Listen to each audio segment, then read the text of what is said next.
Sabe como passar na USP? Não? Então assista esse vídeo que eu te conto. Olá pessoal, tudo bem? Primeiramente, meu nome é Milena, eu tenho 21 anos e sou estudante do 4º ano de Economia na USP. E nesse vídeo eu vou te falar como eu passei na USP. Pra quem não sabe, eu estou no meu 4º ano de graduação e eu estudo na USP de Piracicaba, que se chama ESALQ, Escola Superior de Agricultura Luiz de Queiroz. É o campus da USP de Piracicaba. E aí nesse vídeo eu gostaria de falar um pouquinho com vocês sobre como que era a minha rotina de estudos, os sites que eu usava, as leituras obrigatórias, redação.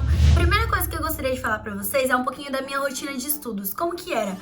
Eu vou falar especificamente no 3º ano, porque foi o ano que eu intensifiquei mais o meu estudo e foi o ano mais, digamos assim, estratégico. Porque no 1º e no 2º ano, é claro que eu estudei, mas eu não usei, assim, estratégias tão definidas que realmente fizeram com que eu passasse na USP. Então, como que eu fazia no meu 3º ano? Eu chegava da escola, eu almoçava e já ia estudar. Na minha escola, a gente tinha 2 materiais, o material de teoria e o material de exercício.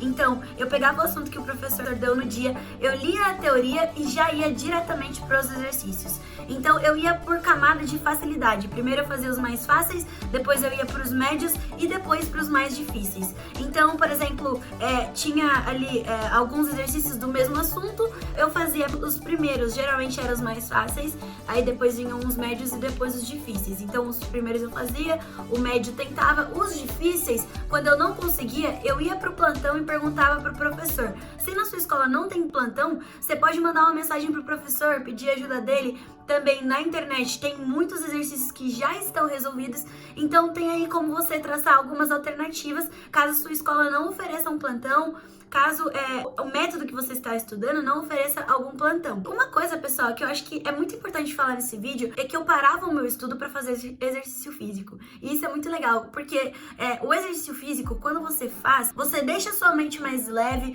e você consegue se concentrar melhor no estudo. Então, eu chegava ali da minha escola, mais ou menos 1h30 da tarde, eu estudava das 2 até umas 5 horas, aí das 5 até as 6h30, eu não estudava. Eu fazia algum exercício físico, eu fazia uma caminhada, corria, enfim. Aí eu voltava, jantava e aproximadamente lá para 7 horas da noite eu continuava o meu estudo e ia até as 10. E esse estudo, como eu já disse para vocês, eu lia um pouco da teoria e fazia os exercícios. E uma coisa que foi fundamental: todos os assuntos que os professores falavam, eu fazia mapas mentais. Eu tinha mapa mental de todos os assuntos. Então, por exemplo, história. Eu tinha mapa mental de história geral, de história do Brasil e também de cada assunto relacionado a isso. Então, gente, o mapa mental, assim, foi fundamental. Porque quando chega na segunda fase, você não tem tempo para ler a teoria de tudo de novo e fazer de novo todos os exercícios. Então, o mapa mental serve justamente para isso, para você relembrar. Então, chegava na segunda fase, eu pegava, lia os mapas mentais e já refrescava a minha mente, porque chega em dezembro, você não vai lembrar de uma coisa que você estudou em janeiro. Por isso, mapa mental. Então leve isso desse vídeo. Quando você terminou de estudar um assunto, faça um mapa mental sobre ele. E tem diversos vídeos aqui no YouTube explicando muito bem como é que se faz um mapa mental. E aí, pessoal, eu usava alguns sites também que me ajudavam muito. Primeiramente, o canal da Débora Ladim, porque eu assistia muito também os vídeos dela, me ajudavam demais. O segundo canal que eu usava é um site chamado Grupo Exatas. Anota aí, Grupo Exatas. Pessoal, esse site, para quem não conhece, você precisa conhecer, porque esse site, ele seleciona os exercícios por matéria e de cada vestibular. Nesse site tem exercícios de vários vestibulares, do Enem, da FUVEST, da Unicamp, da Unesp. Então, por exemplo, se eu queria estudar exercícios de funções de matemática que já caíram nos vestibulares anteriores da FUVEST. E nesse site já tem resumido todos os exercícios que já caíram do tema funções na FUVEST. Então é muito legal porque você ganha tempo. Se você quer fazer exercício só de uma matéria, você entra nesse site, busca e você vai encontrar todos os exercícios que já caíram no vestibular da Unicamp sobre o tema estequiometria, por exemplo. Então é um site assim que vocês precisam usar e abusar. O terceiro site que eu gostaria de indicar aqui pra você é o site História Online. Os professores desse site são muito bons, eles gravam podcasts, eles gravam aulas muito completas. E uma coisa que eu queria dizer aqui pra você que quer fazer a FUVEST, pessoal. A FUVEST não é um vestibular de interpretação. Ele é um vestibular que você precisa saber conteúdo. Não é igual o Enem, que, por exemplo, é muito mais interpretativo. Não, FUVEST é uma prova muito conteudista. Como eu prestei economia, as minhas obrigatórias eram matemática, história e geografia.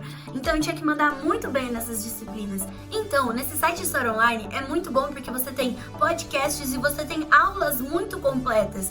E, assim, esses professores, eles dão muitos detalhes sobre o assunto. E isso é que é legal, porque não é uma coisa assim superficial, que você só sabe o que foi algum período histórico. Não, eles dão detalhes sobre o que aconteceu, quais foram as implicações históricas daquilo. Então as aulas são muito completas e tem aulas de todas as matérias de humanas, né? Filosofia, sociologia, história, geografia e atualidades. E uma dica que eu também queria dar pra vocês é: estudem bastante atualidades. Eu usava muito a revista Guia do Estudante, mas vocês podem também, por exemplo, ter a meta de todos os dias lerem jornais, ouvirem podcasts, enfim, vocês precisam saber o que está acontecendo no mundo, porque a FUVEST e o vestibular não quer pessoas apenas que saibam conteúdo, mas eles querem muito que você saiba relacionar o conteúdo histórico, enfim, com o que está acontecendo nos dias atuais. Por isso, leia bastante jornal, saiba o que está acontecendo no mundo, tá? E agora, pessoal, eu vou falar das provas antigas. Pessoal, é muito importante você fazer provas antigas. E isso foi o que mais me ajudou. Porque o vestibular, pessoal, querendo ou não, além de você saber o assunto, você precisa saber a técnica do vestibular. A técnica que aquele vestibular usa. Então o Enem, ele é totalmente diferente da FUVEST. A FUVEST é um vestibular muito mais denso, que exige muito mais que você saiba conteúdo, enquanto o Enem, ele é muito mais interpretativo. Então, quando chegou em julho, nas férias, e eu tinha mais tempo para selecionar aquilo que eu tava estudando, porque eu não tava na aula, né? Eu comecei já a fazer as provas antigas em julho. Então, assim, eu fiz muita prova antiga, fiz prova antiga de Enem, fiz prova antiga da FUVEST, da Unicamp. E ao fazer as provas antigas na minha casa mesmo, aqui na minha mesinha, eu simulava exatamente igual era na prova. Eu desligava a internet do meu celular para não me distrair, colocava um despertador e eu ficava treinando o tempo também. Porque quando você faz prova antiga, além de você conhecer qual que é o estilo do vestibular, você treina o tempo. Porque, pessoal, não é só você saber a matéria, você precisa ter a estratégia de usar o tempo a seu favor. Então é por isso que é importante você fazer prova antiga, porque aí você já vai se acostumar com o tempo das questões. Eu fazia as provas antigas, terminava, e aí depois eu ia corrigir. As questões que eu tinha errado, eu revisava a matéria. Então, se eu errei 30 questões, eu ia uma por uma saber por que eu errei. E isso era muito bom, porque quando eu errava, eu lembrava da matéria. Então, tipo, se era um assunto que eu vi lá em março, eu lembrava daquele assunto. Então, por isso que é bom. Se você estiver indo mal na sua simulação aí, enquanto você estiver fazendo prova antiga, use isso ao seu favor. As questões que você errou, revise a matéria. E eu fazia provas antigas tanto da primeira fase quanto da segunda fase, viu, gente? Por isso que é muito importante. É claro que em janeiro você não vai ter todo o conteúdo pra você fazer prova antiga. Geralmente em julho você já viu metade do conteúdo e você já consegue começar já a fazer as provas antigas. E agora eu vou falar um pouquinho sobre redação. Pessoal, redação é uma... eu tenho uma história com redação um pouco de amor e ódio. Porque no meu primeiro ano que eu fiz o Enem, eu zerei a redação, gente. Hello, darkness, my old friend. E aquilo me traumatizou. Por que eu zerei a redação? Eu lembro que era um assunto sobre publicidade infantil e eu não sabia escrever nada, exatamente nada sobre aquele assunto. Eu não tinha lido nada durante todo o ano sobre aquele assunto. Então eu não sabia, eu não tinha argumento. E aí eu zerei a minha redação. E isso me deixou totalmente traumatizada. E aí eu fiquei assim, quer saber? Já que eu zerei a redação no primeiro ano, eu vou mandar bem em redação. E foi o que aconteceu. Gente, eu estudei tanto redação que no segundo ano eu tirei 720 e no meu terceiro ano eu tirei 920 na minha redação do Enem.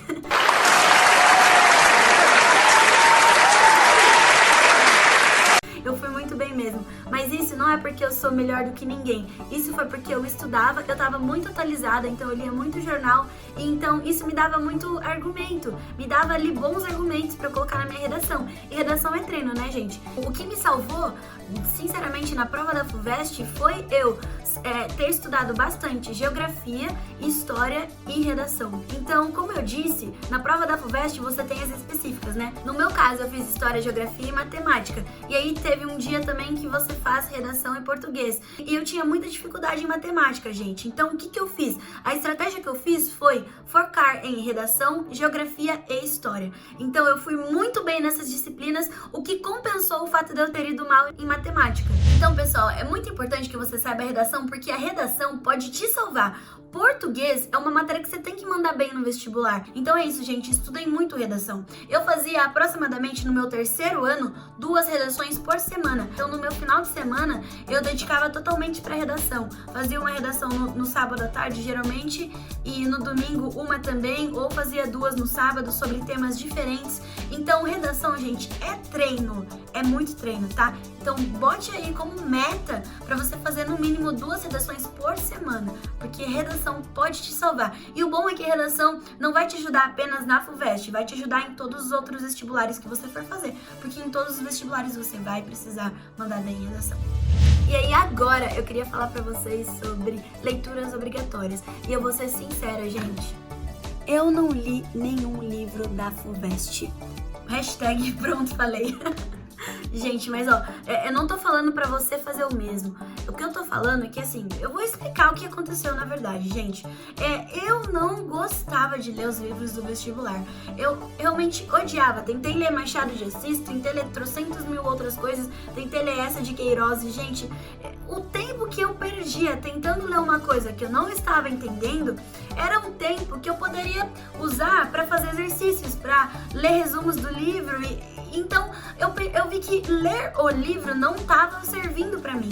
E aí eu mudei de estratégia. O que eu fiz? Então eu lia o resumo do livro e também tem muito vídeo na internet de professores de literatura falando sobre os livros. Então eu via muito esses vídeos e eu vou falar pra vocês, hein? Eu sabia mais do livro, às vezes, do que alguém que leu o livro, de tão bem que eu estudava por resumo. Na internet tem resumos por capítulos. Então eu lia o resumo do próprio capítulo e eu já sabia tudo que estava acontecendo, né? Eu sabia a característica dos personagens, eu sabia a personalidade dos personagens. E sim, é possível, você tem esse material disponível na internet. Então eu li os resumos. Eu não li nenhum livro que é leitura obrigatória, mas eu não tô falando pra você fazer o mesmo. É muito importante que você leia o livro, até porque o curso que você vai prestar pode ser muito mais concorrido do que o curso que eu prestei, e a leitura do livro pode fazer diferença. Então, não tô recomendando ninguém a fazer isso, tá? Mas foi uma estratégia que eu usei e que acabou dando certo, né? Porque eu vi que eu não tava conseguindo prestar atenção ao ler os livros. Então, eu mudei de estratégia, tá? Mas eu queria deixar bem claro que eu não tô falando pra você fazer o mesmo, beleza, gente? É super importante você ler o livro, mas se não tá dando certo pra você, tente alguma outra alternativa. Pessoal, então é isso. Eu espero que vocês tenham gostado desse vídeo e que vocês possam aí adotar algumas dessas estratégias que eu passei aqui no vídeo, porque se deu certo pra mim, talvez pode dar certo pra você. Não se esqueça de se inscrever no meu canal, deixar o seu like e deixa também a sua sugestão de próximos vídeos que vocês querem que tenha aqui no canal, tá bom? E também não esqueça de me seguir no Instagram para que você possa acompanhar todas as novidades que eu vou postar aqui no meu canal, tá bom? Então é isso, muito obrigada e tchau, tchau!